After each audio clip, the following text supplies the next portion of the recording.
Hello, guys. Welcome to the last episode of FES Monsoon Ride. So, finally, we are at our destination. Doni ബ്രോയിൻ്റെ ഒരു ഫ്രണ്ടിൻ്റെ റിസോർട്ടാണ് ഇത്. ഇവിടെ നിന്നും ഒരു 100 മീറ്റർ നടന്നാൽ കിഡിലൻ ഒരു വ്യൂ പോയിന്റ് ഉണ്ട്. അവിടെ നിന്നും വീണ്ടും മുന്നോട്ട് നടക്കും തോറും കൂടുതൽ ഭംഗിയുള്ള വ്യൂസും കാണാം. ഇടയ്ക്ക് മഴ, പിന്നെ വെയിൽ, പിന്നെ വീണ്ടും മഴ. ഇങ്ങനെയൊരു ലൂപ്പിൽ തന്നെയായിരുന്നു ഞങ്ങൾ.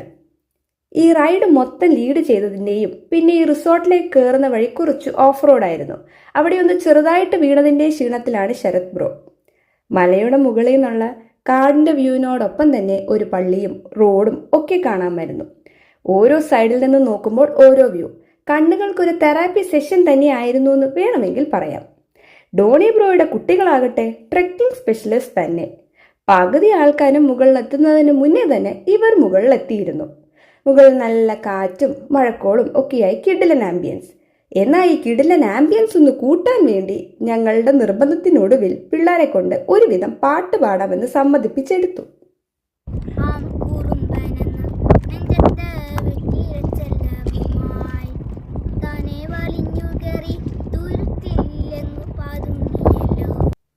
ഇടയ്ക്കിടയ്ക്ക് മഴയുള്ളതുകൊണ്ട് തന്നെ റെയിൻകോട്ടോ ഹെൽമെറ്റോ ഒന്നും ഞങ്ങൾക്ക് മാറ്റേണ്ടി വന്നില്ല.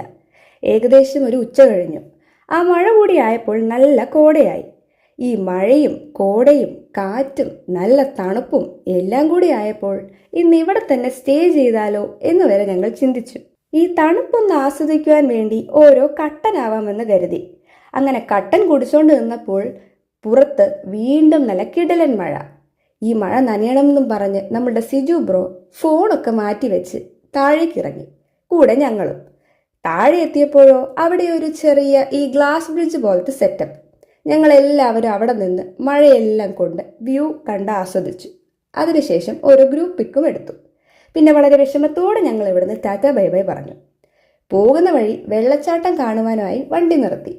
അത് കണ്ടതിന് ശേഷം ഞങ്ങൾ നേര്യമംഗലം പാലം എത്തുന്നതിന് മുന്നേ ഓരോ കട്ടനും കൂടി അടിച്ച് ഓരോ വഴിയിലേക്ക് തിരിഞ്ഞു. ഈ ചെറിയ റൈഡിൻ്റെ ഒത്തിരി ഓർമ്മകളുമായി ഞങ്ങൾ വീട്ടിലേക്ക് യാത്ര തിരിച്ചു.